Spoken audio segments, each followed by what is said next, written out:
The great hall of Northaven shimmered with cruel laughter. Nobles had gathered not for statecraft nor justice, but for entertainment at her expense. Sophia. Her name was a byword for weakness, her silence a weapon turned against her. For years she had been shoved aside, mocked for her timid voice beaten when she dared speak at all. Tonight the courtiers found fresh delight in hurling her forward. Look at her, one sneered, the Omega shadow fit for nothing. Sophia stumbled, her thin slippers sliding on polished stone. The weight of eyes pressed down on her like iron. She kept her gaze low, willing herself not to cry, not here. But when the shove came harder, violent and cruel, her body pitched forward and her knees cracked against marble. The laughter swelled until she fell into him. A chest like a wall of steel, arms that caught her before her head struck the floor. The air shifted. No, it thickened like a storm rolling through the chamber. King Dominic Alexander, the man of whispers, the ruler they mocked when his back was turned. The frozen king, his hands calloused yet trembling, locked around her waist. Sophia's breath caught as her cheek pressed against him, and she felt it. The thunder of his heart, but more something no one had ever felt from him. Heat. Alive. For the first time in 15 years, the Alpha King's body stirred. Gasps broke the laughter. Silence rippled through the hall like a crack of lightning. The noble's eyes widened, watching the impossible. Dominic, the man who had never answered, to touch, clutching an Omega, with a shudder that betrayed fire. Sophia froze, horror and disbelief tangling inside her. She tried to pull away, terrified, but his grip only tightened. His jaw flexed, his breath ragged. His wolf, the beast that had slept silent for years, snarled awake. Who shoved her? Dominic's voice shattered the silence, low but thunderous. His gaze swept the hall, dark fire in his eyes. Who dares lay hands on what rouses me? The courtiers flinched.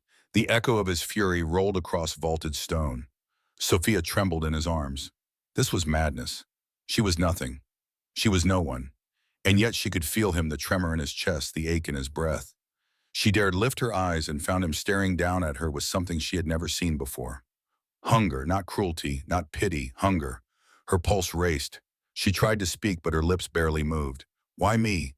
Of all women, why me? Dominic's hand rose, brushing a stray lock of her hair from her face. The gesture should have been tender, but the tremor in his finger made it raw, desperate. You, he whispered, voice breaking beneath the weight of 15 years of silence. You are the first. The nobles shifted, scandal burning in their eyes. Some scoffed, others paled, but none dared laugh again. The territory of Northaven stood as a testament to American independence long before the Revolution reshaped the continent. Nestled in what would have been New England, this sovereign state maintained its autonomy through centuries of change, preserving ancient traditions while the modern world evolved around it. Here the alpha, beta, and omega dynamics weren't merely social constructs, but the foundation of their society, the backbone of their laws, their bloodlines, their very existence. King Dominic Alexander had once been their pride. At 40, his frame still carried the power of the warrior who had defended their borders against invaders when he was barely 20. His dark hair, now streaked with silver at the temples, only enhanced the severity of his jawline, the intensity of his stare. For 15 years, he had ruled with a cold efficiency that earned him the title, the Frozen King. Not because he lacked passion for his people or his land, but because his body had become an empty vessel incapable of desire of continuation of the fire that defined an Alpha King. The whispers started after his 5th year of rule. They questioned his ability to produce an heir. They mocked his indifference to the Omegas presented at court. They called him cursed, hollow, impotent. What they didn't know was that at 25, the young king had drunk from a cup offered by trusted advisors and felt his body turn to ice from within. The betrayal had been silent, undetectable, a slow poison that didn't kill but merely numbed the wolf within. For 15 years, he endured their whispers, their mockery, watching as his authority waned, as Lord Marcus Reynolds and Lord James Harrington, his father's most trusted advisors, slowly took control of his court. Once a celebrated general, Dominic found himself reduced to a figurehead, his valor forgotten, his wisdom dismissed as the years passed without an heir. Sophia Ellis knew what it meant to fall from grace. At 28, she carried herself with the cautious movements of someone accustomed to making herself invisible. Her brown hair, often pulled back in a simple style, framed features that might have been striking had fear not taught her to keep her eyes downcast. As an Omega healer, she had once been respected, sought after for her rare ability to draw pain and illness from others into herself before dispelling it. But 3 years ago, she had failed to save the daughter of Lord Harrington. The child died despite Sophia's efforts, and Harrington, in his grief, declared her abilities a fraud. He spread rumors that she was defective, lacking the true Omega scent that should have accompanied her healing powers. From respected healer to scorned outcast, Sophia learned to endure mockery, to fade into shadows, to survive. Until the night she fell into the arms of the frozen king and felt his body answer with heat. The torches burned low in the king's private chamber, throwing shadows like restless specters across the walls. The laughter of the nobles was gone, silenced by the steel in his command, but the echo of that moment still reverberated inside Dominic's chest. He stood alone before the wide window, staring into the darkness beyond the battlements, yet his gaze was turned inward, burning with disbelief. His fists clenched and unclenched, as though testing whether he still belonged to himself. His body was not his own. For years it had been a hollow vessel, his torment and his shame. Cold to every caress, silent to every enticement. A king mocked in secret for being less than a man. But now with her, Dominic closed his eyes. Memory assaulted him, sharp and merciless. The frail weight of Sophia collapsing into his arms, the tremor of her breath against his chest, the softness of her hair brushing his jaw, and the fire gods, the fire that had surged through him like a storm breaking chains. He shuddered, dragging a hand through his dark hair. "Why her?" he whispered into the empty room, his voice sounding raw, broken. "Why now?" No answer came, only the ache in his veins, the ache he had never known, the hunger that had clawed into him like a beast uncaged. He could not banish it. He could not banish her. So he sent for her. The heavy doors creaked open. Sophia entered with hesitant steps, her head bowed, her hands clutched tightly before her. Her heart thundered against her ribs like a frightened bird. She had been dragged into court chambers before, always to be mocked, always to be shamed. Now she stood in the king's private quarters, and the silence was worse than laughter. Her gaze flickered upward. The king stood in the shadows, his tall frame rigid, his eyes burning with something she did not understand. His presence was suffocating, yet not in the way she had always feared. She curtsied low. "My king." Her voice trembled, a soft whisper, nearly lost in the vastness of the chamber. Dominic's jaw tightened. He did not answer immediately, only studied her with eyes that glowed faintly in the torchlight. The hunger in them unsettled her, sharp, desperate, and reverent. At last he spoke, voice low, hoarse. "Come here." Sophia's breath caught. The order was soft, yet it rolled over her like thunder. Her legs wavered, but she obeyed, each step dragging her closer until the space between them thinned to a single breath. Dominic lifted his hand. The motion was almost painful, as though lifting a sword too heavy for his arm. His palm hovered, waiting, trembling. "Touch me," he said. Sophia froze. Her lips parted in shock. "Touch you, my king, I—" She faltered, her gaze darting toward the floor, fear coiled in her chest. Was this some cruel jest? Was she being set up to fail, to be ridiculed again? His eyes seared into her, raw and unguarded. "Touch me." He stepped closer, lowering his voice, the weight of his desperation falling heavy between them. "I must know." Her heart pounded, her hand lifted, trembling, almost of its own accord. She hovered a mere breath away from his palm, terrified, uncertain. "Why me?" The thought screamed inside her. Of all women in this kingdom, why me? Dominic's jaw clenched, his chest rising sharply. He leaned in, his whisper rough. "Please." The word from his lips, plea not command, unraveled something in her. Slowly, cautiously, her fingertips brushed the center of his palm. Dominic gasped. His knees threatened to give way. Fire erupted through him, fierce and merciless. His hand convulsed, closing around hers with a force that nearly broke her fragile fingers. Sophia's startled breath hitching, but he held her firmly, not in cruelty, but in desperation. His other hand rose to cover hers, pressing her trembling touch into his own palm, as though he could brand it into his flesh. A low groan escaped his throat. His head bowed, his lips near her hair. Gods.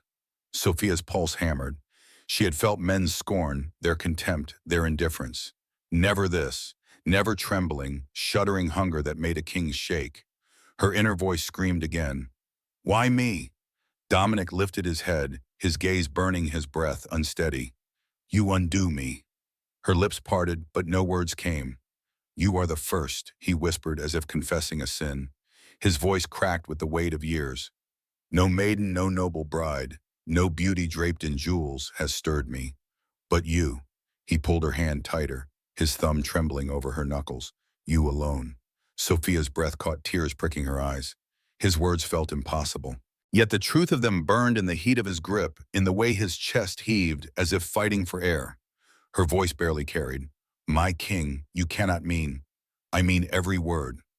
Dominic's forehead nearly touched hers, his breath ragged.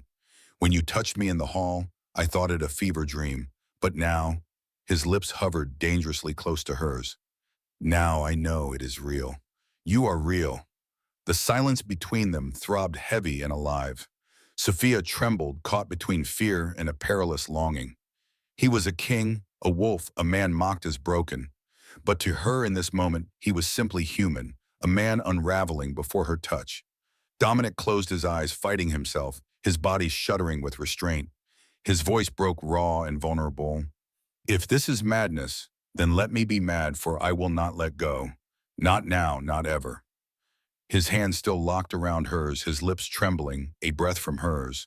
Dominic opened his eyes, hungry, desperate, undone. And Sophia realized with a shiver that the king who had never risen for anyone now burned only for her. I suspect, Dominic said, his voice low as they stood by the window, the night stretched vast before them, that what ails me is no natural affliction. Sophia looked at him, her brow furrowed. What do you mean? His jaw tightened.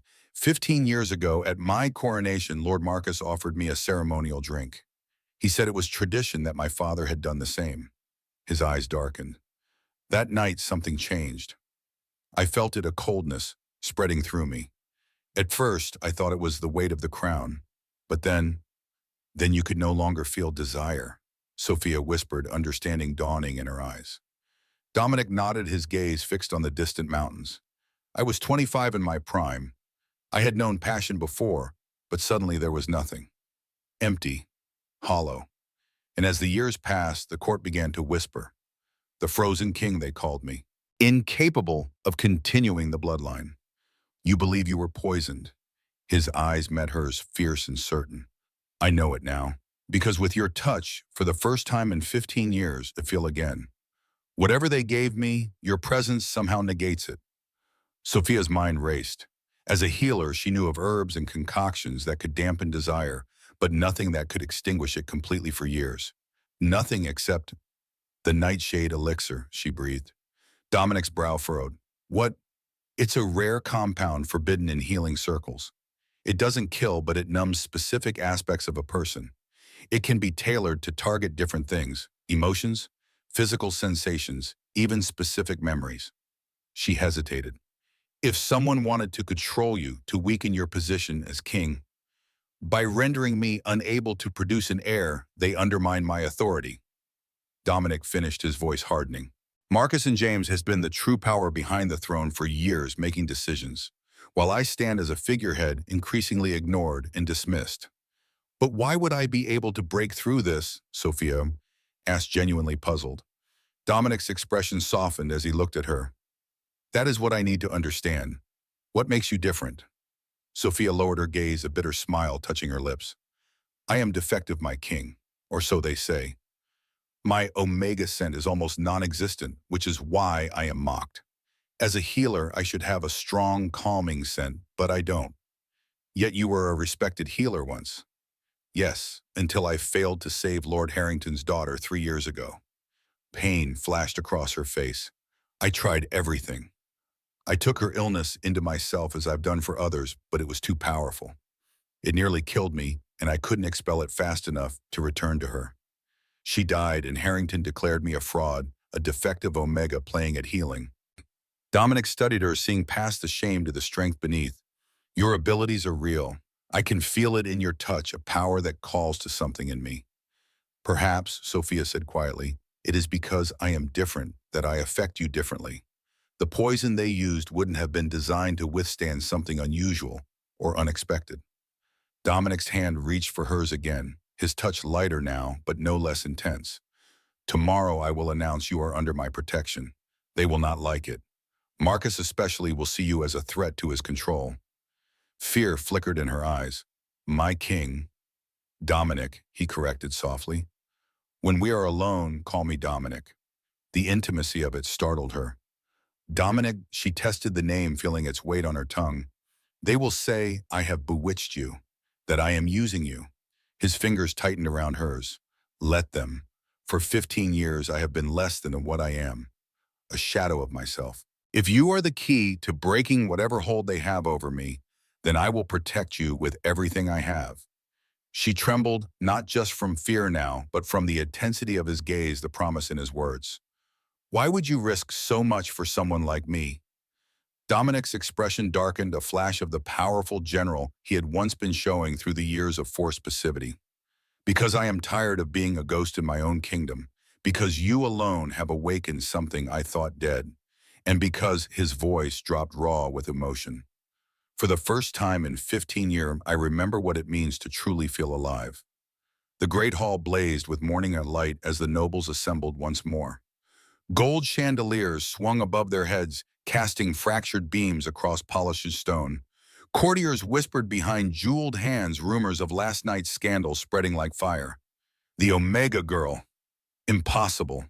A trick. They say the king responded. Sophia stood at the edge of the hall, her body taut, her heart pounding so violently she feared it might be heard. She wanted to disappear into the stone. Yet every gaze pinned her like a dagger. And then the doors opened.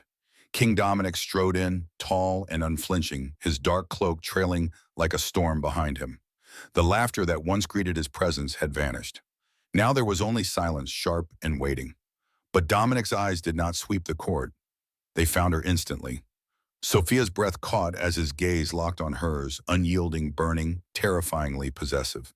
He mounted the dais, turned and faced the gathered nobles. Last night, he began, his voice low but resonant. You saw what I myself doubted. You saw fire where there was none. You saw hunger where there was silence.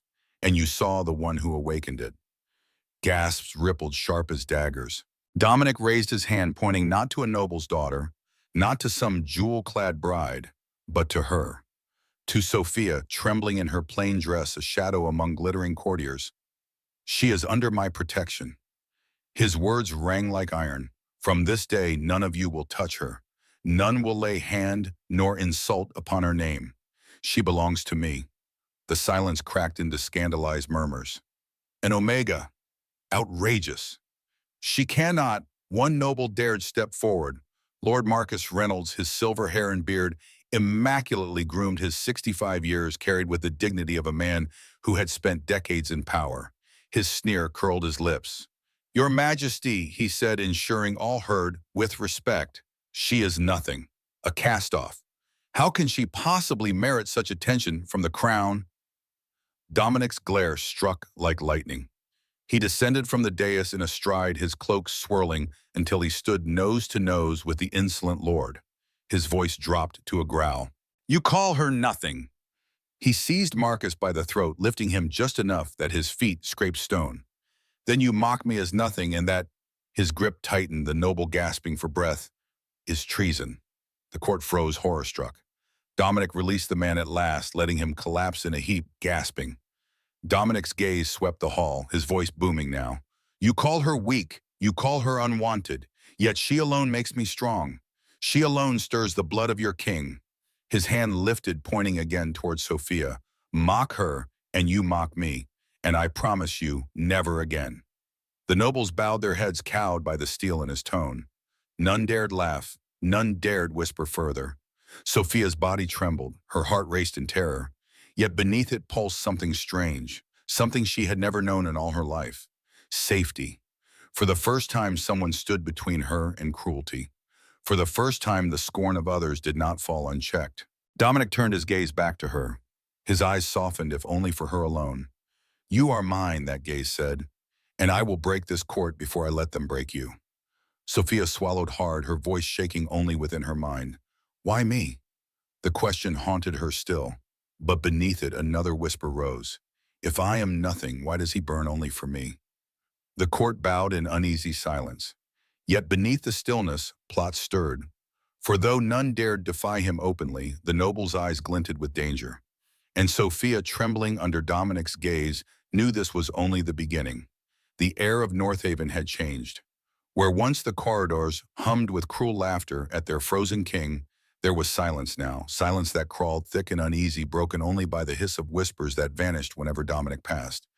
And they whispered of her, the Omega girl. She tamed him. She stirs him body and wolf alike. No noble blood, no title. Yet the king burns only for her. Their words dripped with venom, but beneath it throbbed a new note, fear. Sophia felt it like a shadow trailing her steps. Guards who once sneered now bowed stiffly. Ladies who once shoved her aside now kept their distance, their eyes darting warily. She had been mocked, spat upon, dismissed, but now their fear pressed heavier than their scorn. Dominic had changed too. Where once he bore their ridicule in silence, he now strode through the halls with fire in his gaze, his head unbowed. No noble dared meet his eyes. No rival dared whisper within reach of his wolf's hearing. And always, always his gaze sought her. In council, in corridor, in chamber, she was never far. His hand brushed hers when parchment was passed. His arm lingered at her back when others approached. His wolf's growl silenced laughter if anyone's words cut too close. It terrified her, and yet secretly it steadied her too. But the court was not idle. In secret halls the nobles gathered. The same lips that once mocked now twisted in fear and rage. Lord Marcus slammed his goblet against the table, wine spilling like blood. "Do you not see?" he hisses to the gathered conspirators. "He was nothing. Broken, unmanned, and we thrived in his weakness. But now he burns, and his fire comes from her." Lord James Harrington, thinner than Marcus, but no less dangerous, leaned forward. His eyes glinted with cold calculation. At 58, he had spent decades working in Marcus's shadow, the quieter but more cunning of the two. "She must be removed," he said simply. "The elixir kept him docile for 15 years. We have controlled this kingdom through him. If his power returns fully, if he produces an heir—" "Impossible," muttered another lord. "The people will never accept an Omega with no bloodline as queen." "They will," Marcus snapped. "If she bears him a child, if his power continues to swell with her at his side. He trembles when she touches him. His body answers her instantly. Gods, you saw it with your own eyes." A hiss spread through the chamber. "Then she must be removed. A dagger in the dark, a poison cup. She is his weakness." Sophia knew none of this. As she stood at the window of her new chamber, the moonlight spilling silver over her face, her reflection in the glass still startled her. The same girl, plain and trembling, yet now draped in a king's gaze. Behind her, Dominic entered quietly, his steps heavy with the weight of battles not yet fought. He came to stand behind her, his reflection towering in the glass. Dark hair with touches of silver, eyes burning faint gold, even in calm. "They fear you now," he said softly. Sophia's throat tightened. "I know, I feel it." His hands came to her shoulders, firm grounding. "Good, let them." Her heart stuttered. She turned, staring up at him, her voice breaking. "But fear makes men dangerous. They laughed when I was nothing, but now they will kill me." Her eyes searched his, desperate for him to understand. "Dominic, they will not stop until I am gone." His eyes blazed, his hands tightened. "They will not touch you." Her voice shook. "You cannot fight them all." He leaned close, his forehead pressing to hers, his breath hot with unshaken vow. "I can. I will." Her tears spilled silently. "Why risk everything for me?" His lips brushed her hair. His whisper cracked with fire. "Because without you, I am nothing. With you, I am more than king. I am flame. I am wolf. I am alive." Her chest ached, torn between terror and the dangerous swell of power in his words. She had been no one, and yet to him she was everything. The gardens of Northaven were a place of whispers. Beneath rose trellises and marble arches, noble daughters walked arm in arm, their silks brushing petals as sharp tongues wove poison. It was where alliances were struck, where rivalries bloomed, where secrets spread like ivy, and it was where Sophia walked alone. Her steps were slow, deliberate. She had been summoned by no one, invited by none. But Dominic had told her, "You are not to hide. Let them see you. Let them learn to bow." So she walked through every nerve screamed to flee. Her plain dress clung awkwardly, her hair unbound by jewels, her hands knotted before her. She felt their eyes before she heard their voices. The king's Omega, a trick of lust, nothing more. She cannot last. Their laughter cut like glass, cruel and sharp. Sophia quickened her step, her heart pounding her throat tight. The same shame that had bound her all her life clawed at her again. You are nothing. You are weak. You are shadow. But then her gaze caught a reflection in the pond's still surface. Not the trembling girl she had always known, but a woman who had stood before a court, who had soothed a raging wolf, who had been chosen above all. And in her chest, beneath the fear, something dangerous flickered. Strength. The laughter swelled as a noble woman draped in silver silk stepped forward. Lady May. Her voice was sweet as venom. Tell me, Omega, she said loudly, ensuring all heard. Do you think yourself a queen now? Do you believe his fire will last, or will it gutter out once you bore him? The circle of noble women tittered, their eyes bright with cruel delight. Sophia froze. The old Sophia would have lowered her head, borne the sting in silence. But her heart thundered not with fear, but with fire. Her chin lifted, slowly trembling, but lifting. Her voice, though unsteady, carried through the garden. I am no shadow. The laughter died at once. Heads turned. Sophia's eyes burned, her fists tightening at her sides. Her voice rose stronger now, clear and defiant. I am the fire that woke your king. Silence. Shock rippled through the garden like wind through leaves. The noble women stared, mouths parted, disbelief etched into their faces. Lady May's smile faltered, her silver-painted lips trembling. Sophia's chest heaved.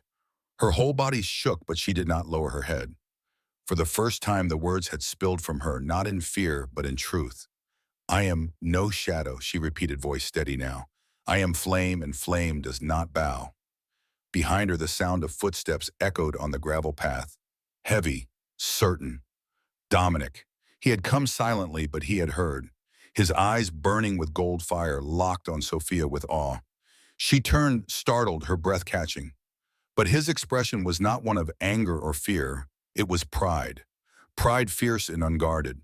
Dominic stepped forward, his hand sliding possessively to the small of her back, his voice thundering through the garden, silencing every whisper. She speaks truth. His gaze swept the stunned, noble women. Mock her again, and you mock me. She is flame, and she is mine. And God's help the one who tries to snuff her out. The noble women bowed their heads. Their faces pale, their laughter turned to silence. That night, as the moon silvered the chamber, Sophia stood at the window, her hands trembling against the sill. Dominic came behind her, his arms wrapping firmly around her waist, his lips brushing her hair. You found your voice today, he said, his voice reverent. Her throat tightened. I was afraid. And yet you spoke, he whispered. You defied them. Do you not see, Sophia? That is what makes you strong. Not the absence of fear, but the choice to rise above it. Her eyes burned with tears. She turned facing him, her voice breaking. I am still trembling. His forehead pressed to hers, his breath hot with vow. Then let me be the hands that steady you. Always. Her lips parted, her body trembling as his mouth claimed hers. Fierce, desperate, proud. And this time when she kissed him back, it was not only surrender, it was defiance. In the shadows of the keep, Lord Marcus watched from a distance, his eyes narrowed to slits. She grows bold, he hissed to Lord James. Too bold. If the king's fire strengthens through her voice as well as her body, then she is more dangerous than we thought. And the whisper that spread through the night was no longer ridicule. It was a plan for her death. The banquet hall of Northaven gleamed with gold and deceit. Long tables stretched beneath vaulted ceilings, chandeliers dripping with light platters of roasted meats and jeweled fruits overflowing. Yet beneath the splendor, tension throbbed like an open wound. The nobles smiled too brightly, laughed too loudly. Their eyes slid toward the dais where King Dominic sat, and beside him, wearing a gown of deep blue that marked her as officially under royal protection, Sophia Ellis. Lord Marcus Reynolds stood at the edge of the hall, his silver hair gleaming in the candlelight, his weathered face a careful mask of courtly pleasure. At 65, he had outlived 2 kings and expected to control a third. 15 years ago, he had watched young Dominic drain the ceremonial goblet, had seen the light in the boy's eyes slowly dim as the nightshade elixir took hold. For 15 years, Marcus had ruled Northaven through Dominic's hollow shell. The taxes that filled his coffers, the laws that expanded his lands, the alliances that strengthened his position, all bore Dominic's seal but flowed from Marcus's mind. Now he watched as Sophia leaned close to whisper something to the king, watched as Dominic's lips curved in a smile that had not graced his face in years. The sight sent cold rage through Marcus's veins.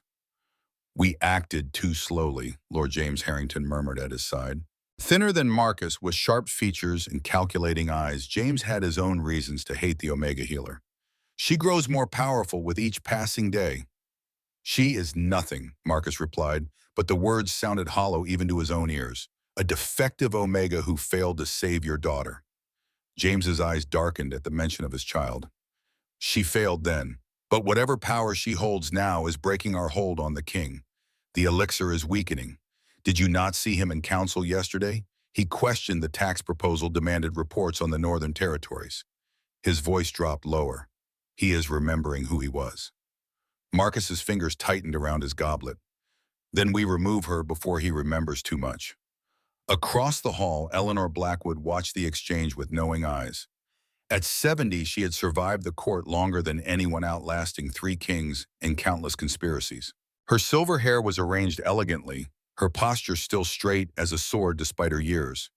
She alone had recognized the change in Dominic from the moment Sophia fell into his arms, for she alone remembered what the young king had been before the poisoning, fierce, intelligent, and utterly devoted to Northaven. Eleanor made her way slowly toward the dais, her gaze fixed on Sophia. The girl looked beautiful tonight, though clearly uncomfortable in her finery. There was something about her eyes, a wisdom beyond her years, a healer's compassion mixed with newfound strength. "Your Majesty," Eleanor curtsied before the king. "Might I borrow your companion for a moment? There are some at court who would benefit from proper introduction to the lady under your protection." Dominic's eyes narrowed slightly, but he nodded. "Of course, Lady Eleanor. I trust you above all others to guide her." As Eleanor led Sophia away from the dais, she felt the girl trembling slightly. "Breathe, child," she murmured. "You are doing remarkably well." "They all stare," Sophia whispered, "as if waiting for me to make some terrible mistake." "They are," Eleanor replied bluntly. "Marcus and James have controlled this kingdom for 15 years. You threaten everything they have built." She guided Sophia toward an alcove partially hidden by heavy curtains. "What do you know of the king's condition?" Sophia hesitated. "He believes he was poisoned at his coronation, that something has kept him unable to feel desire all these years." "The nightshade elixir." Eleanor nodded. "I suspected as much when it happened, but could never prove it. Marcus offered the ceremonial cup himself." "But why would they do such a thing? Why not simply kill him?" "A dead king creates chaos. A living puppet allows for control." Eleanor's eyes were sharp as she studied Sophia. "What I cannot understand is why you affect him differently. What makes you immune to the elixir's effects?" Sophia's gaze dropped. "I am defective, as they all say. My Omega scent is nearly non-existent. As a healer, I can draw illness from others into myself, but I lack the calming influence most Omegas naturally possess." Understanding dawned in Eleanor's eyes. The elixir is designed to respond to Omega pheromones, to intensify their calming effect until it becomes a numbing agent. "But you," her voice filled with wonder, "you bypass it entirely because you lack what it targets. Then any Omega with my defect would affect him the same way." "No." Eleanor shook her head firmly. "Your healing abilities are the key. You don't just fail to trigger the elixir, you actively draw it out of him like a poison from a wound." She gripped Sophia's arm. "Child, you must understand the danger you're in. Marcus will stop at nothing." A shadow fell across them. Lord James stood there, his smile thin as a blade. "Lady Eleanor, forgive the interruption. The ambassador from Vermont has been asking after you." His gaze slid to Sophia, cold with barely disguised hatred. "And King Dominic has requested his companion's return."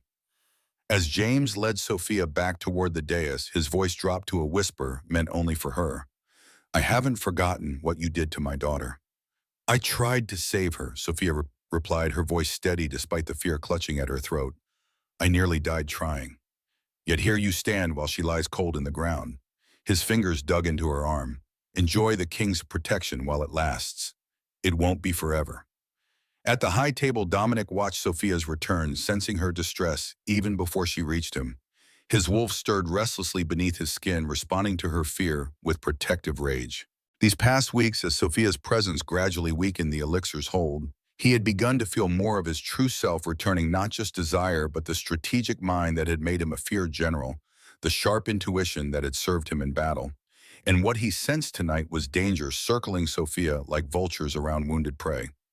"Are you well?" he asked as she took her seat beside him. "Yes," she answered automatically, then met his eyes and amended. "No, Lord James, he still blames me for his daughter." Dominic's jaw tightened. "He will not touch you." "It's not just that." She leaned closer, her voice dropping. "Lady Eleanor believes the elixir they used on you specifically targets omega pheromones. My defect is why it doesn't work when I'm near you. My healing ability actually draws it out like poison from a wound." Dominic's eyes widened slightly. "Then you are literally healing me with every touch, every moment in my presence." "Yes," she whispered. "But Dominic, if they realize this, they already suspect," he replied grimly. "Why else would Marcus be watching us with such hatred? Look at him pretending to laugh at Lord Bennett's joke while his eyes never leave this table." Across the hall, servants began pouring wine for a ceremonial toast.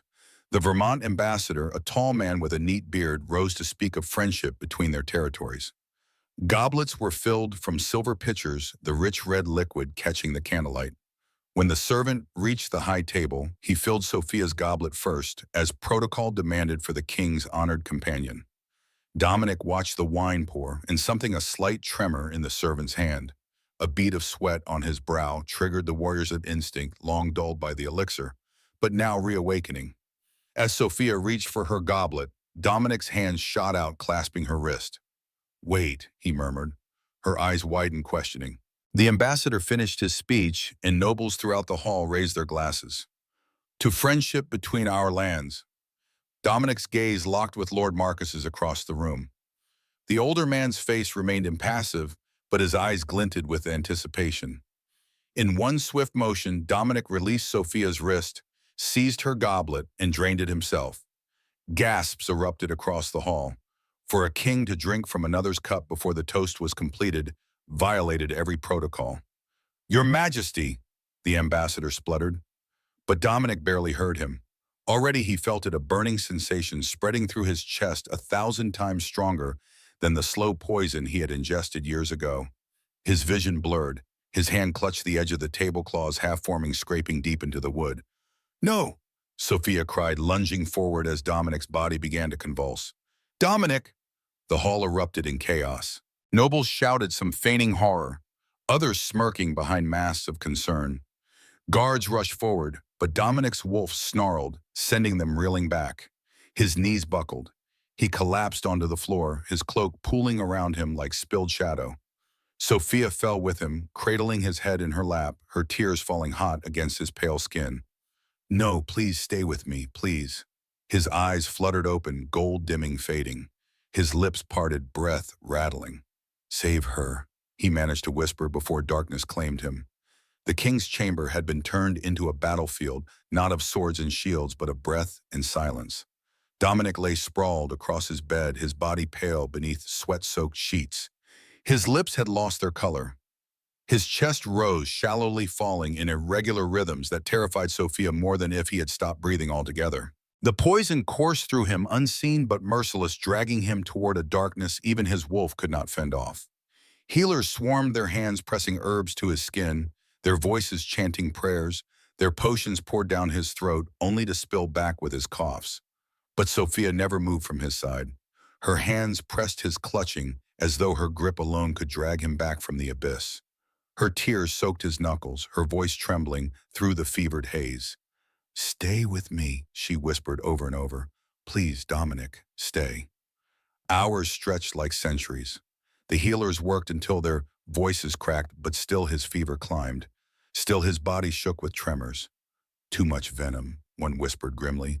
"Even if he wakes, he may not rise again." The words tore through Sophia's chest. She pressed her forehead to Dominic's hand, her sob muffled against his skin. They want me gone, she thought bitterly, and they would kill him to do it. Her tears fell hot against his hand. She whispered fiercely, voice breaking, "If you die, you take me with you. Do you hear me? I will not remain in this world without you."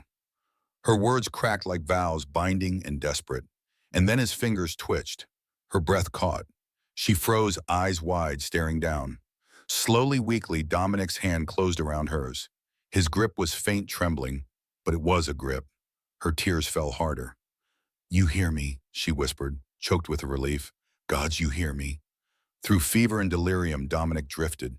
He saw flames, a wolf snarling, shadows clawing at him. But through it all, he heard her voice, her vow, her defiance. "If you die, you take me with you." The words wrapped chains around his soul, dragging him from the abyss. His wolf snarled, clawing back toward light.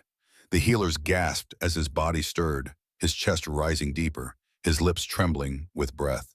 Sophia sobbed in relief, clutching his hand against her cheek. "Do not leave me. Do not ever leave me." His eyes fluttered open, briefly glazed with fever, unfocused. His lips parted, a hoarse whisper spilling free. "Sophia." Her heart broke anew. "Yes, my love, I am here." His hand twitched, clutching hers tighter, and though his body still burned with poison, though fever raged, she knew in her soul he fought. He fought because she had called him back. Night bled into day. The court whispered beyond the chamber doors. Some muttered prayers, others sharpened daggers, wondering if the king would rise or if his Omega would be left alone, ripe for slaughter. But within the chamber, Sophia tended him without rest. She pressed cloths to his fevered brow, held water to his lips, whispered words into his ear that no one else could hear.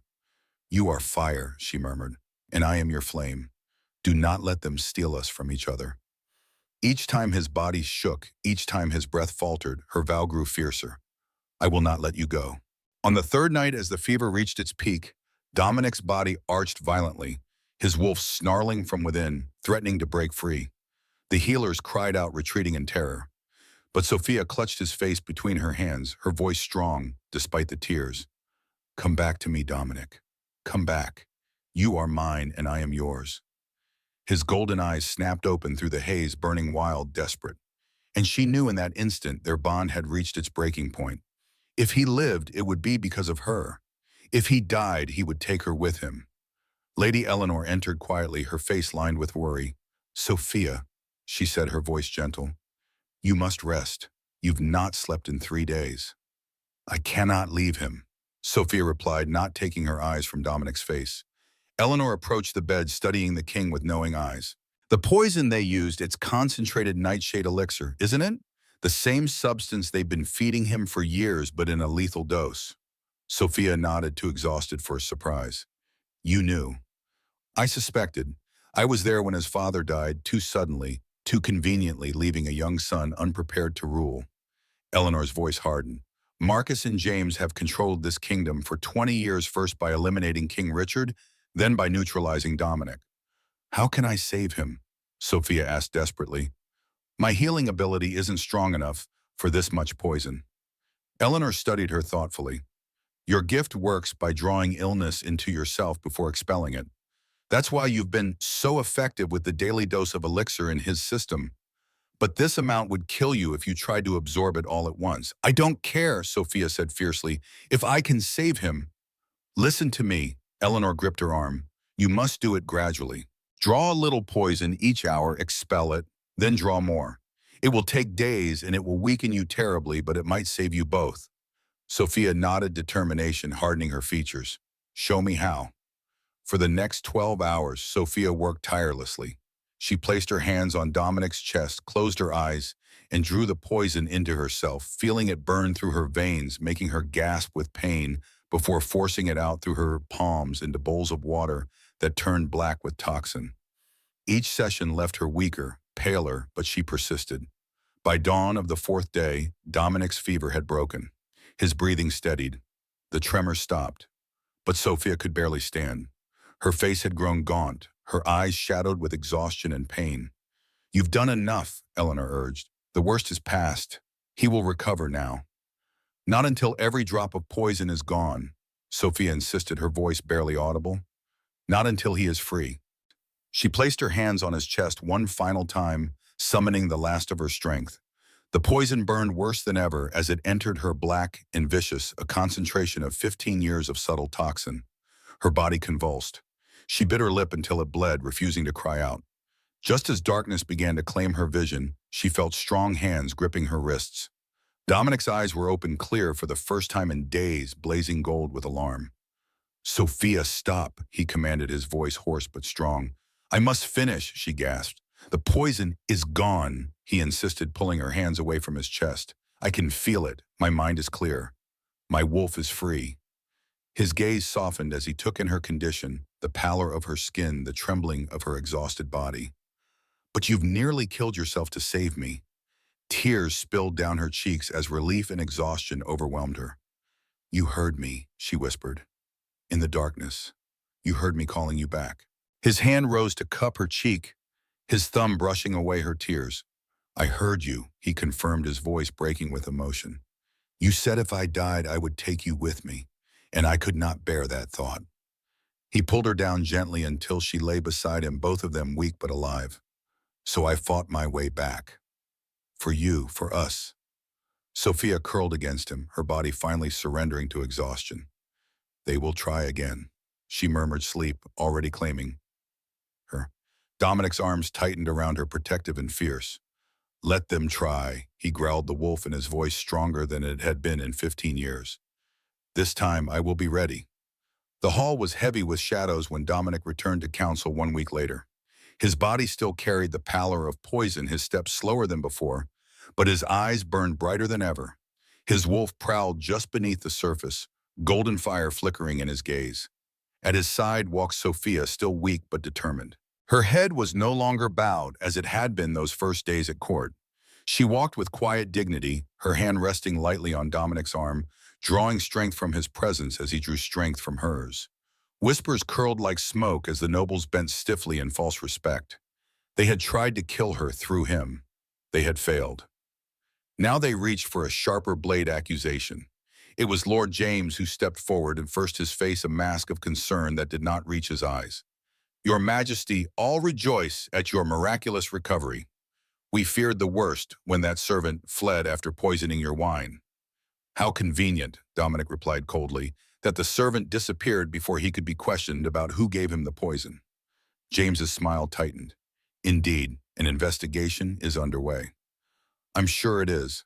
Dominic's tone made it clear he expected nothing from such an investigation.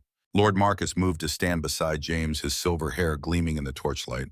"Your Majesty, while we celebrate your recovery, troubling questions have arisen that the council feels must be addressed." Dominic's jaw tightened.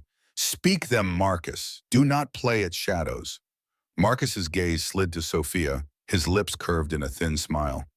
"We wonder if your fire is truly your own, or if it is witchcraft." The chamber erupted with gasps. Sophia froze, her blood running cold. Her heart hammered painfully, shame clawing at her chest. Witchcraft. The word was death in Northaven. Marcus pressed on, eyes gleaming with venom. "For 15 years your body was cold, unmoved by any omega presented to you. Then suddenly this girl appears, a girl with no name, no bloodline, no worth, and you burn. What explanation is there save sorcery?" A chorus of whispers hissed through the hall. "Witch. Enchantress. Spell." Sophia's throat tightened, her breath shallow. "They will kill me," she thought. "They will brand me cursed." But before she could falter, Dominic rose. His chair scraped stone with a growl. In one smooth motion, he drew a sword. The steel rang as it left its sheath, catching torchlight in a lethal blaze. The court froze. Dominic descended the dais in a storm of cloak and fire. He strode straight to Marcus, his blade flashing, and in a heartbeat pressed the point against his advisor's throat. Gasps filled the air. Marcus stiffened, his smile faltering. Sweat beaded at his brow, but his voice trembled with defiance. "See, my lords, even now he is bewitched, defending her as if ensorcelled." Dominic's eyes blazed. His voice thundered through the chamber. "Call her witch if you must, then know I am her willing spellbound slave." The hall erupted in uproar, but his words cut through all noise. His blade pressed deeper, a bead of blood trailing down Marcus's throat. You mock her, you mock me, Dominic snarled. You threaten her, you threaten your king, and I swear by the blood of our house, mock me again, and I will spill yours upon these stones. The silence that followed was absolute, broken only by Marcus's choked breath. Dominic's wolf growled beneath his skin, golden light flashing in his eyes. He leaned closer, his voice low but deadly. You think her spell binds me? Then pray I never break free. For if I did, I would burn this kingdom to ash before I let her go. He shoved Marcus back the sword, withdrawing with a hiss. The advisor stumbled, hand clutching his neck, face pale with fear. Dominic turned his blade, still raised his gaze, sweeping the hall. Hear me, all of you. I am no puppet, no spell, no hollow king. She is the only truth I have ever known. And if any of you dare whisper otherwise, I will show you what real sorcery is, the sorcery of steel. The nobles bowed their heads, cowed. None dared speak. Sophia trembled at his side, her breath ragged. She had feared shame, feared rejection. But instead he had claimed her more fiercely than ever. Before all his sword and vow entwined, her lips parted, her voice a whisper meant only for him. Dominic.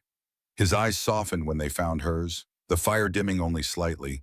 He reached out, his blood-stained hand brushing her cheek. Do not fear them. Let them fear us. Her chest ached, torn between terror and wonder. For the first time the word witch did not chain her. His declaration had turned it into a crown. That night the nobles gathered in secret once more, their whispers sharp with panic. He would kill his own advisor for her. He calls himself spellbound. This is madness. He will burn us all unless we rid him of her. Lord Marcus nursed the cut at his throat, his eyes gleaming with vengeance. She is no queen, he spat. She is our ruin, and I will see her dead if it is the last breath I draw. Lord James studied the older man thoughtfully. Perhaps there is another way. If force and poison have failed, let us try tradition. A thin smile spread across his face. Let us demand proof of their bond before the goddess. Marcus's eyes narrowed. The blood moon trial. Yes, James nodded slowly. Few couples survive it with their bond intact. If they fail, tradition demands they never see each other again. If they pass, he shrugged, then perhaps there is more to this omega than we realize. Marcus considered this, fingers absently tracing the cut on his neck. The blood moon rises in 3 days, not much time to prepare the trial. Time enough, James replied. And should they somehow pass, we still have other options. Marcus nodded grimly. Send word to the high priestess. The trial of the blood moon will commence when the red orb rises. Let the goddess judge whether this omega is truly the fire that woke our king, or merely a witch who should burn. The demand came with venom disguised as law. The nobles stood before Dominic's throne, their faces masked in solemnity, their eyes glinting with malice. Lord James's voice rang out, sharpened by calculated precision. If this bond of yours is true, let it be proven before the goddess. Let her light judge whether this omega is truly the fire that woke you. Whispers hissed like snakes through the chamber, the trial by blood moon, ancient, sacred, irrevocable. To refuse was to admit deceit. To accept was to risk disgrace before all. Sophia's breath faltered, her body trembling. She had heard of the rite only in whispers. 2 souls called to stand before the blood moon, their bond tested in sacred fire. Many failed. Few emerged unscathed. But Dominic rose without hesitation. His voice thundered across the hall. So be it. Let the goddess see what you cannot. Later, in the privacy of his chambers, Sophia paced anxiously. What is this trial? What happens if we fail? Dominic's expression was grim. The blood moon trial is ancient, from before Northaven was founded. 2 people who claim a soul bond stand beneath the red moon and mingle their blood upon a sacred stone.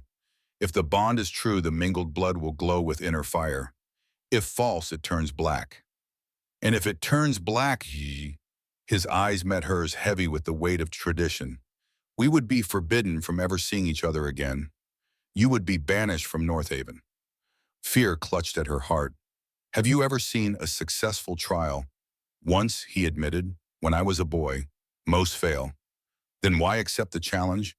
We could have refused, found another way. There is no other way, he interrupted gently. To refuse would be to admit our bond is false. They would have grounds to separate us immediately.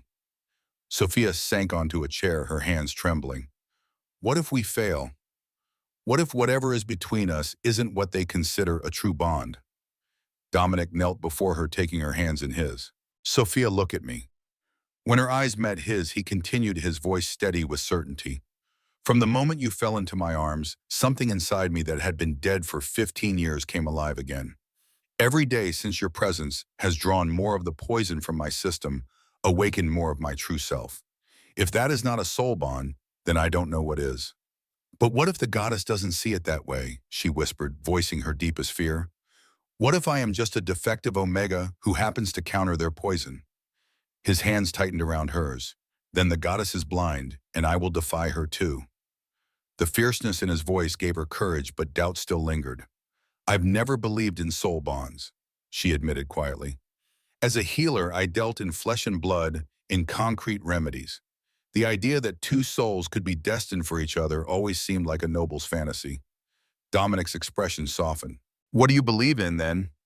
She thought for a moment. Choice, she finally said. I believe we choose who we become bound to, not fate, not destiny, but the choices we make every day. Her eyes met his, vulnerable but honest. I choose you, Dominic, not because some mystical force compels me, but because of who you are, what you've shown me, how you've made me feel worthy when no one else ever has. Something shifted in Dominic's gaze, a deepening, a recognition that touched him profoundly. Then perhaps that is what the goddess will see.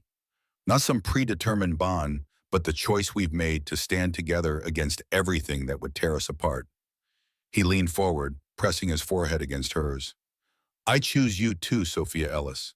Not because you awakened my body, but because you awakened my soul. Not because fate dictated it, but because in a world of shadows and deceit, you alone showed me truth. As his lips met hers, gentle yet fierce with promise, Sophia felt the last of her doubt begin to dissolve. Whether the trial brought victory or banishment, she had already made her choice. And somehow that felt like victory already. That night, the sacred hall of the moon was lit in silver and crimson. High above, the blood moon swelled, casting its ruddy glow through open arches of ancient stone. Torches lined the marble floor, their flames bending toward the altar, where countless vows had been sworn and broken.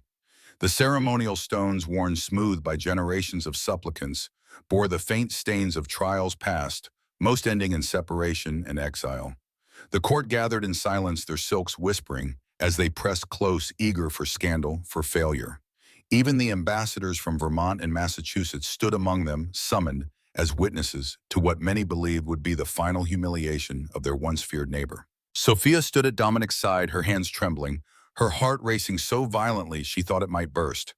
Her simple white gown, adorned only with a silver cord at the waist, was stark against the jeweled finery of the watching courtiers. She had spent the day in preparation, fasting, meditating, learning the ancient words from scrolls Eleanor had provided. Still, she had never felt smaller, more vulnerable. But then Dominic's hand closed around hers, firm, steady, unshaken. His golden eyes burned with fire and certainty. Do not fear them, he murmured. Only look at me. Her breath shuddered. She nodded. The high priestess stepped forward, her silver hair cascading down her back, her robes the color of the moon above. She was ancient, her face lined with the wisdom of decades, her eyes clear as mountain pools. Eleanor had whispered that she had conducted over 200 trials in her lifetime, witnessing only 3 successes.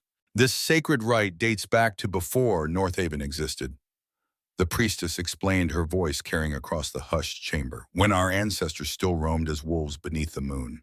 It was then they discovered that true mates' souls, destined to find each other across lifetimes, revealed themselves only beneath the blood moon's light. She raised her arms, voice echoing through the hall. By command of the court and by decree of the goddess, let the bond of King Dominic Alexander and Sophia Ellis be tested beneath the blood moon. If their fire is false, it shall wither. If it is true, let it blaze before us all. The crowd murmured, all eyes fixed upon them. Dominic released Sophia's hand only to step forward, his voice ringing with defiance.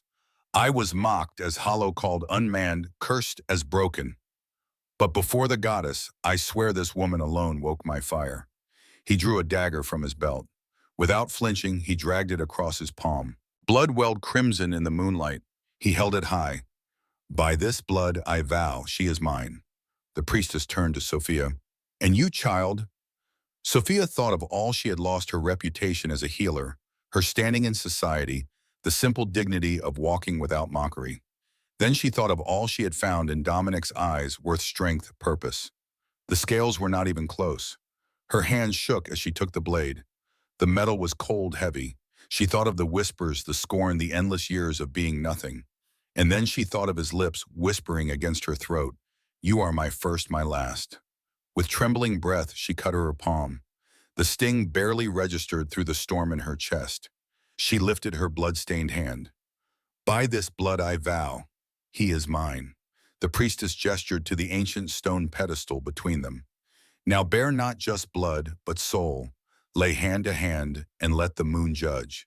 Dominic turned to her, his hand outstretched, blood dripping from his palm. Sophia lifted hers, trembling. Their hands met, blood mingling, dripping down their joined fingers onto the ancient stone beneath. Eleanor had told her of the many possible outcomes. Most commonly, the blood would simply dry, dark, and ordinary. Sometimes it would turn black, signifying falsehood. In the rarest cases, the court leaned forward, breathless. For a moment, silence. Then Dominic groaned, his body shuddering, golden light sparking in his eyes. His chest rose sharply, fire surging at her touch. Even here in the sacred hall, his wolf snarled, not with rage, but with triumph. Gasps erupted. It is true, his body stirs before the goddess. But more than that, the blood that dripped onto the stone began to glow, not with moonlight reflected, but with an inner fire, a heat that rose from within. Red turned to gold, bright as sunrise, illuminating their joined hands from below. The priestess's eyes widened. In 50 years of conducting the ritual, she had seen true bonds confirmed only twice. The intensity of the light emanating from their blood surpassed even those rare occurrences. Whispers swept the hall. Not since King Edmund and Queen Isadora. Never this bright. How can it be? Dominic pulled Sophia close, his voice breaking through the uproar. Do you see no crown, no silk, no noble beauty ever moved me? Only her, only Sophia. Call her witch, call her curse, but she is my miracle. His body trembled against hers, undeniable, unashamed. The bond blazed between them, not hidden, not whispered in shadows, but laid bare beneath the blood moon. The priestess bowed her head. The goddess has judged. Their fire is true. The hall erupted in chaos. Some nobles sank down pale with horror. Others trembled in awe. The Vermont ambassador's eyes were wide with astonishment, while the Massachusetts envoy whispered urgently to his aide. No one laughed. None could. Sophia stood trembling in Dominic's arms, her tears falling as his lips brushed her hair. You are mine, he whispered, fierce and reverent, now and forever. And for the first time she did not question why. Yet beyond the awe, shadows stirred. Lord Marcus's eyes burned with hatred as he whispered to Lord James, if the goddess cannot break them, then we must. And as the blood moon blazed above, blessing, their vow knives were already being sharpened in the dark. The blood moon had barely waned when the strike came. The court had scattered from the sacred hall in uneasy silence, whispers trailing like smoke. The ambassadors departed quickly, bearing news that would spread through the neighboring territories. By dawn, news of a bond blessed by the goddess herself, of a king reborn. Some nobles bowed in awe of the goddess's judgment, but others left with fury sharp as steel. They had seen Dominic rise. They had seen his bond with Sophia confirmed before the altar. Proof undeniable. And in that proof their power crumbled. So they chose the only path left: destruction. Sophia never saw the attack coming. One moment she walked the quiet corridor, the scent of torch smoke clinging to her dress, her mind still reeling from the sacred trial. The next hand seized her, rough and merciless. A cloth gagged her cry. Iron chains bit into her wrists. She was dragged through the dark passages of the keep, passages she recognized from her days as a healer, when she would navigate secret ways to tend to patients without attracting scorn. Her heart pounded, terror clawing through her chest. She thought of Dominic, of his vow whispered against her throat, of his lips trembling with fire when he swore he would never let her go. Dominic. Her body was hurled forward. The great doors of the throne room burst open, echoing like thunder, and she fell to her knees upon the cold stone floor. The nobles stood gathered in shadow, their faces pale but resolute. Not just Marcus and James, but a dozen others lords who had benefited from their rule, Ladies who had smiled as Sophia was mocked courtiers whose position depended on the old order. Sophia recognized Lord Bennet, whose taxes Marcus had reduced. Lady Clarissa, whose son had received command of the northern garrison through James's influence. Baron Gregor, whose lands had expanded suspiciously during Dominic's weakened reign. Lord Marcus stepped forward, his smirk carved sharp beneath the bandage covering the wound on his throat. "Here is your miracle, Dominic," he sneered. "Here is the fire that bewitched you." He gestured to the guards who yanked Sophia's chains taut clinking cruelly. "See how easily it is extinguished." The court hissed with murmurs, eyes gleaming, hearts racing for the downfall they had long plotted. Sophia trembled her head, bowed her hair, spilling like a veil across her face. Chains cut her wrist, raw fear burned through her veins. But beneath the terror was something else. Rage. They had taken everything from her, her reputation as a healer, her dignity, her safety. They had poisoned Dominic for 15 years, keeping him hollow and controlled. They had poisoned his father before him. Now they sought to tear them apart despite the goddess's own judgment. Rage rose in her chest, burning hotter than fear. She lifted her head, meeting Marcus's gaze directly. The action was small, but the defiance in it made him falter momentarily. "Do you think chains can break what the goddess herself has blessed?" Sophia asked, her voice quiet but steady. "Do you believe iron can sever a bond of blood and fire?" Marcus's face flushed with anger. "Silence, witch!" But Sophia continued, finding strength she didn't know she possessed. "I may be an Omega Lord Marcus, but I am not the one who poisoned a king for 15 years. I am not the one who ruled from shadows while he suffered." Her eyes swept the gathered nobles, landing on each collaborator in turn. "And I am not the one who murdered King Richard." Gasps rippled through the gathered nobles. Many had suspected Marcus and James's influence over the years, but none had dared speak such accusations aloud. "I said silence." Marcus struck her, his hand cracking across her face with a force that snapped her head to the side. The pain bloomed hot, but Sophia straightened once more, refusing to cower. The heavy doors thundered. Dominic entered. No crown graced his head, no cloak adorned his shoulders. He came not as king, but as fury incarnate. His eyes blazed gold, his wolf prowling just beneath his skin. His hands were clenched claws threatening to break free. The nobles paled, but Marcus stood tall, masking fear with bravado. "Cousin," he said smoothly, "your judgment is clouded. This Omega has ensorcelled you. We free you by binding her. See reason."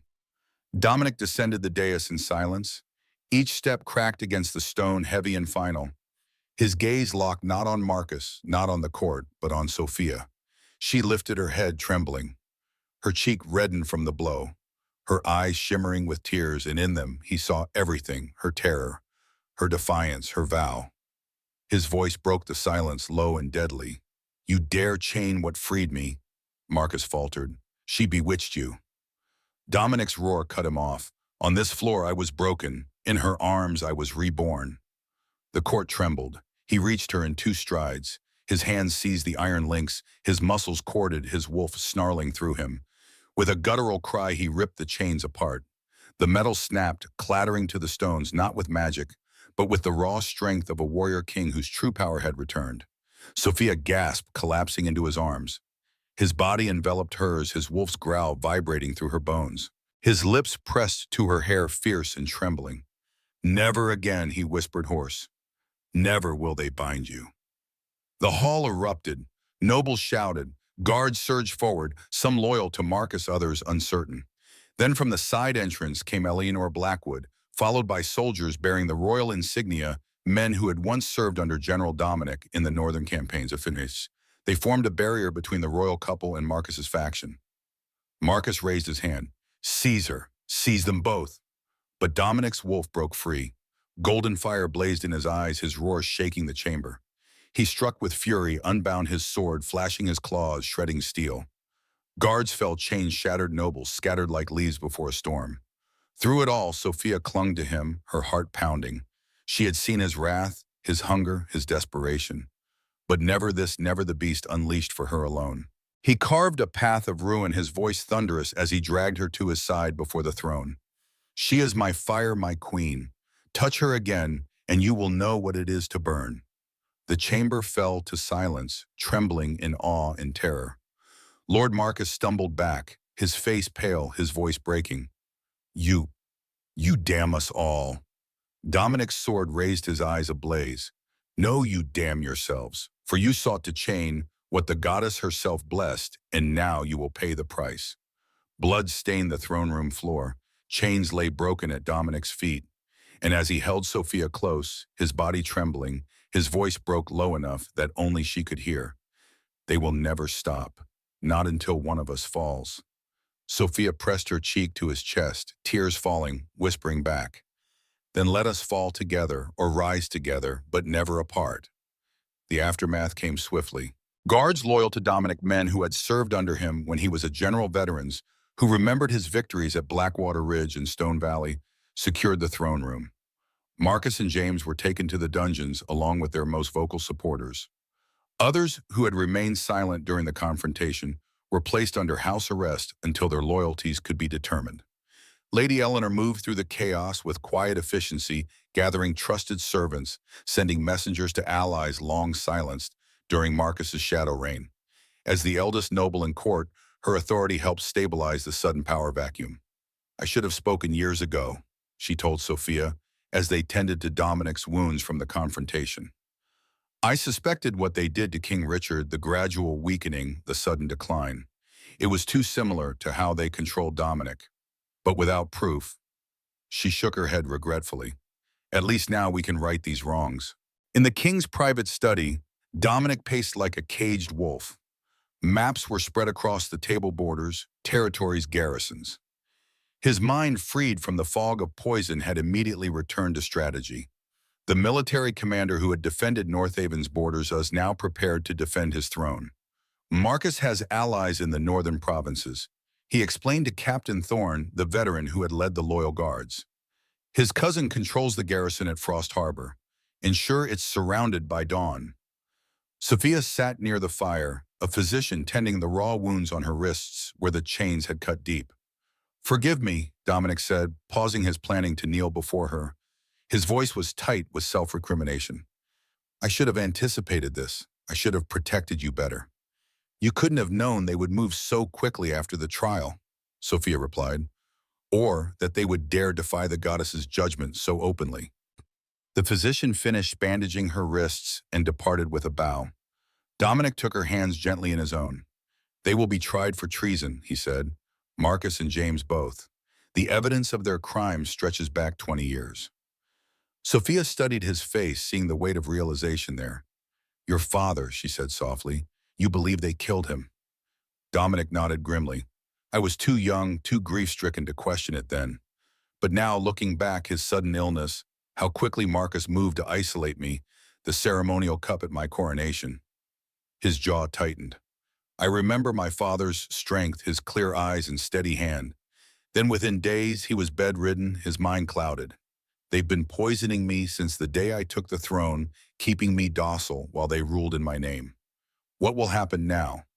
"Justice," he answered simply, "but first we must secure the kingdom.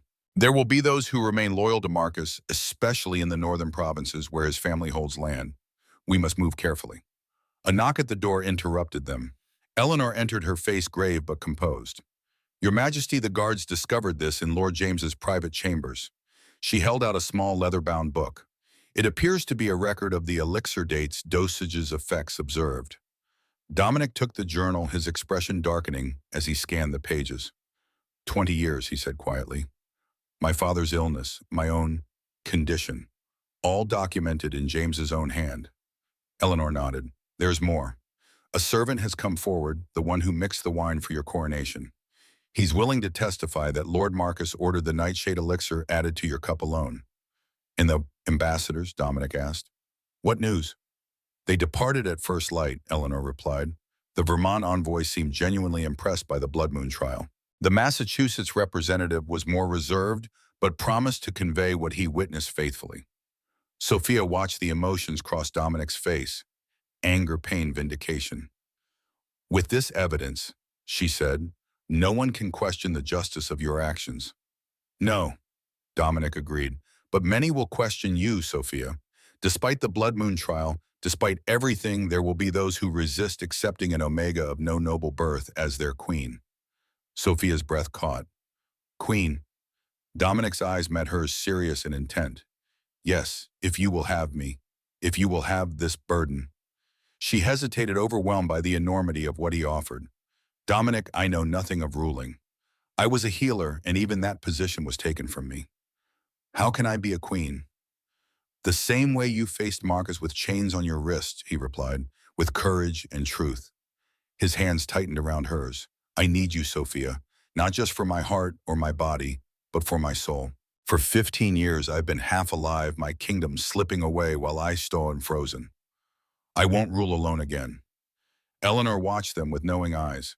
The people would accept her more readily if you were formally bound, she suggested. A coronation that doubles as a marriage ceremony. Sophia looked from Eleanor to Dominic, her mind reeling. So quickly. The kingdom needs stability, Eleanor said pragmatically. And frankly, my dear, after the Blood Moon trial, after what happened today, delay would only give your opponents time to organize resistance.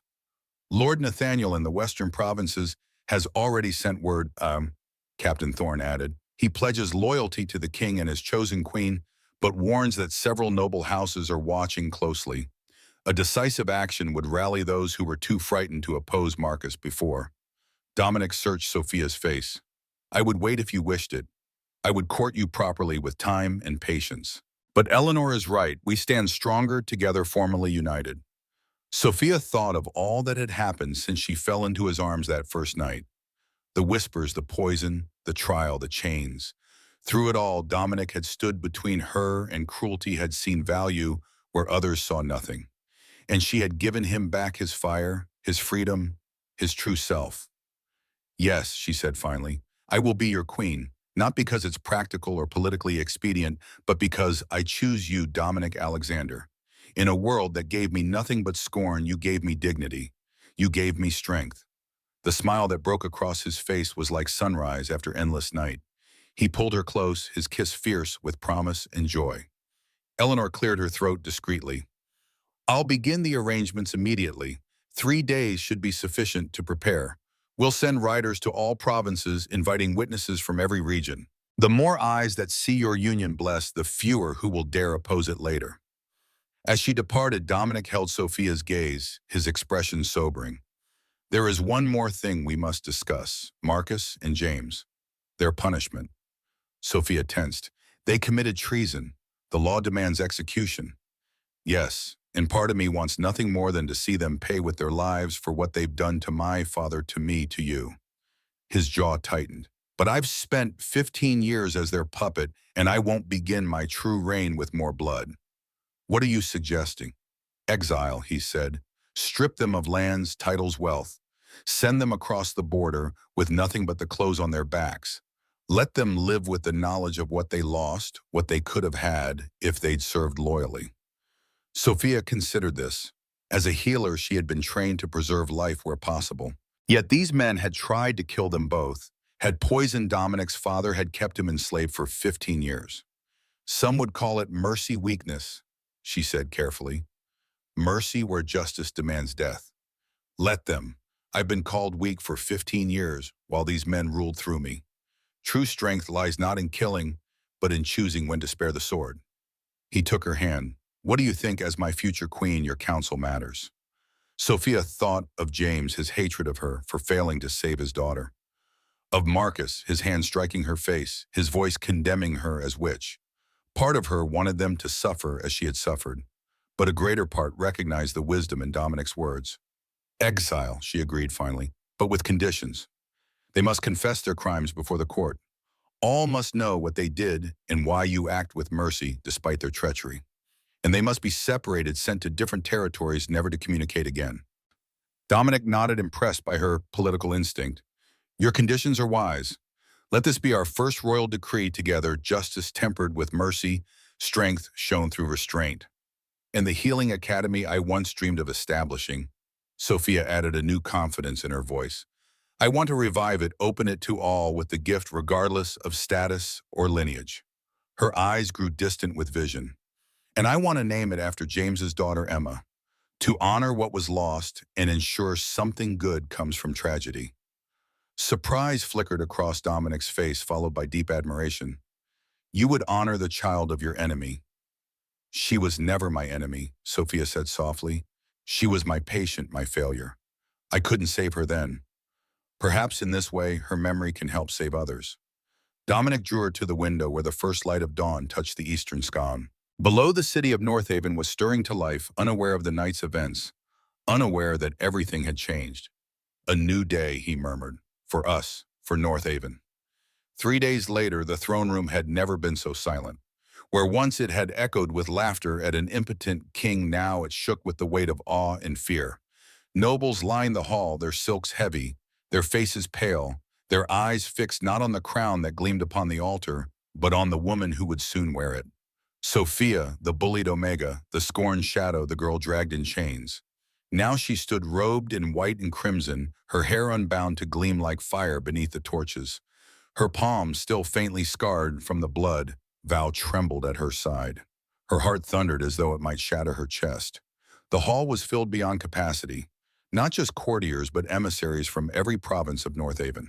In the 3 days since the confrontation, Dominic had moved with the strategic brilliance that once made him a feared general.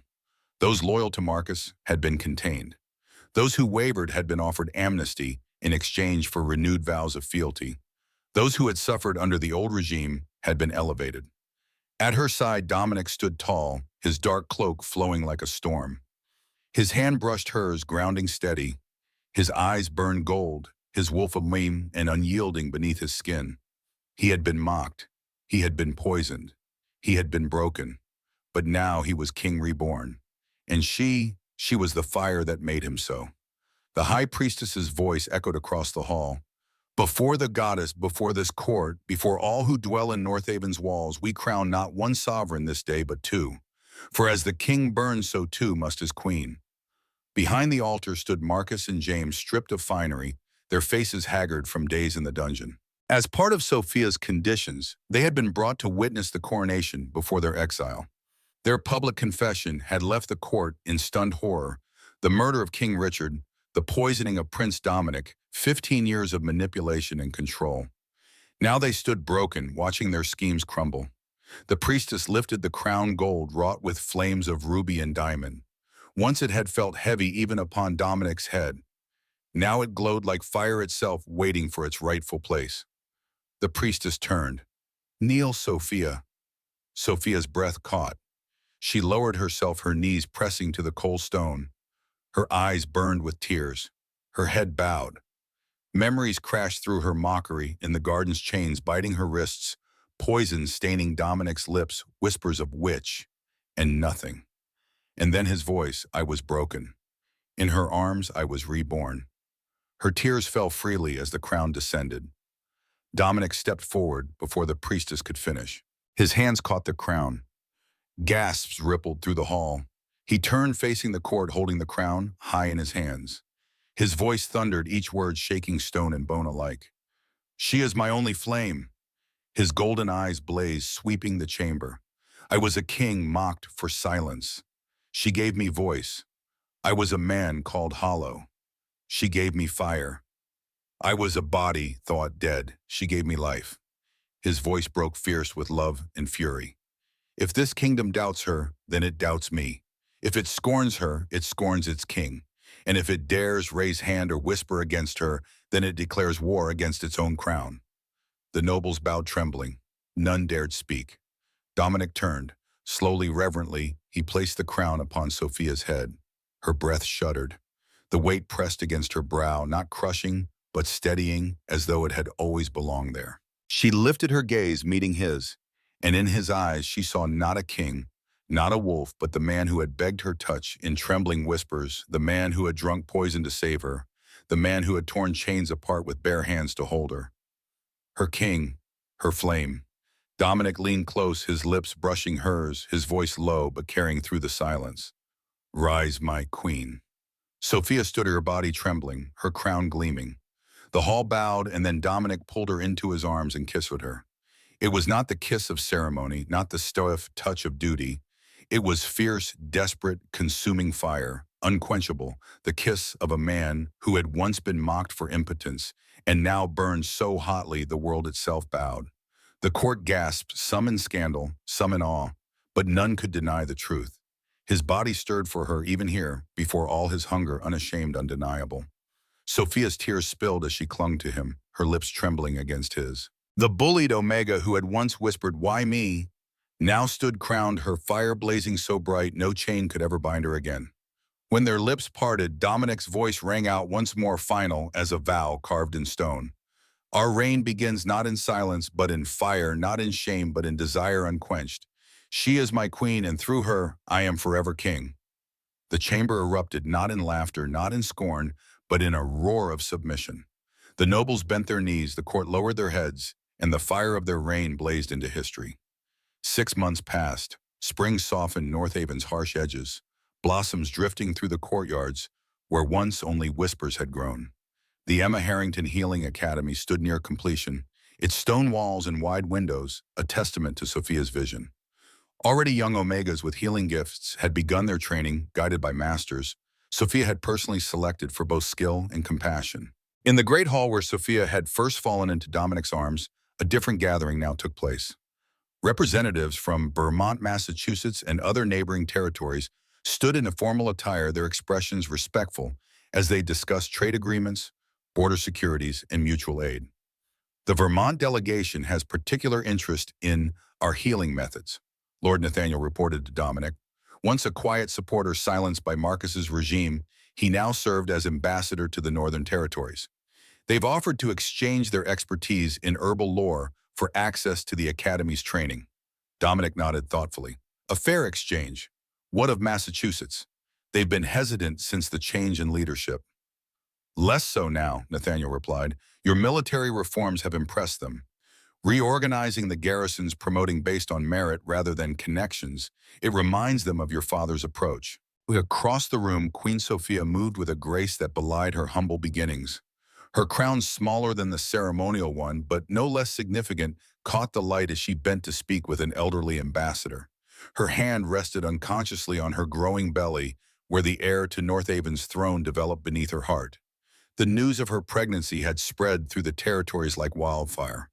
Many who had doubted the wisdom of an Omega queen now saw it as proof of divine blessing. Others, those who remembered Dominic as the fierce general who had saved their lands from invasion, saw it as the return of Northaven's strength. The eastern provinces report significant improvements since the new taxation system was implemented. Lady Eleanor was saying to a cluster of regional governors, with the burdens shifted to those most able to bear, commerce has flourished in the smaller villages. This had been one of Sophia's first initiatives, a complete overhaul of the tax structure Marcus had used to enrich his allies. Now, with wealth flowing more equitably, resentment had eased and loyalty deepened. Dominic watched his wife with undisguised pride. 6 months of true rule had changed him, his face fuller, healthier, the shadows beneath his eyes long gone. He stood tall, no longer the hollow vessel of Marcus's machinations, but a king in full possession of his power. The change in Northaven was palpable. With the poison purged from Dominic's system, his natural leadership had flourished.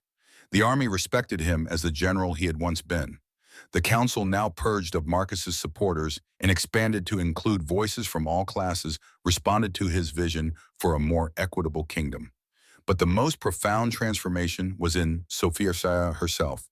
No longer the trembling healer who questioned her worth, she had grown into her role with surprising ease. Her experience as a healer gave her insight into the common people's needs. Her years of being dismissed made her listen carefully to every voice, and her bond with Dominic had only deepened their connection, visible to all who saw them together. From distant borders came reports of Marcus and James. One struggling as a common laborer in Connecticut, the other reduced to begging in Rhode Island. Their fall served as warning to those who might consider betrayal, while Dominic's mercy in sparing them showed a strength his enemies had never anticipated. As the formal discussions concluded, Dominic approached his wife, his hands settling naturally at the small of her back. The Vermont ambassador is impressed with your proposal for a healing exchange program, he murmured. Sophia smiled. It makes sense. Their herb lore is superior to ours, while we have more skilled practitioners. Together, both territories benefit. The Healing Academy had been Sophia's first major initiative as queen, a school that welcomed omegas, betas, and even alphas with healing aptitude regardless of birth or status. It bore the name of James's daughter, a gesture of reconciliation that had surprised many but earned Sophia respect even from former enemies. "And how fares our future heir?" Dominic asked softly, his hand moving to cover hers where it rested on her belly. "Strong," she replied with a smile. "Already stubborn like his father, or compassionate like his mother." When the hall emptied, they walked slowly to the balcony overlooking the city. Below Northaven sprawled the ancient stone buildings of the noble quarter, giving way to the busier merchant districts, and finally the common areas where ordinary people lived their lives. All of it basking in the golden light of evening. "When I was a general," Dominic said, "I protected these lands from external threats. But for 15 years I could not protect them from the corruption within. Now seeing it flourish again." His voice trailed off emotion, making it difficult to continue. "You've done what I never could," he said after a moment. "United our people not through fear or tradition, but through genuine care." "We did it together," she corrected. "Your strength made my ideas possible." She gestured to the distant hill where construction continued on the Healing Academy. "And soon a new generation will learn what it means to serve with both skill and heart. Emma's legacy will live on not in bitterness, but in healing." Dominic's gaze followed hers. "Have you considered what James might think if he knew?" Sophia nodded. "I believe he knows. I sent word as you agreed I could. Whether it brings him peace or not, I cannot say. But I needed him to understand that his daughter's life, short as it was, mattered. That her memory will help save others where I failed to save her." "Such compassion," Dominic murmured, "from one who suffered so much at their hands." "Sometimes," Sophia admitted, "I still wake believing this is a dream, that I'll find myself back in that tiny room preparing poultices and being mocked for my defective nature." Dominic's arm tightened around her waist. "No dream, just truth finally unveiled." His hand moved to cover hers where it rested on her belly. "And soon there will be even more evidence of our reality." She smiled, leaning into him. "What do you think Marcus and James would say if they could see us now, a defective Omega as queen carrying the heir they tried so hard to prevent?" "I try not to waste thoughts on them," Dominic replied. "Their exile serves as reminder enough of the cost of betrayal.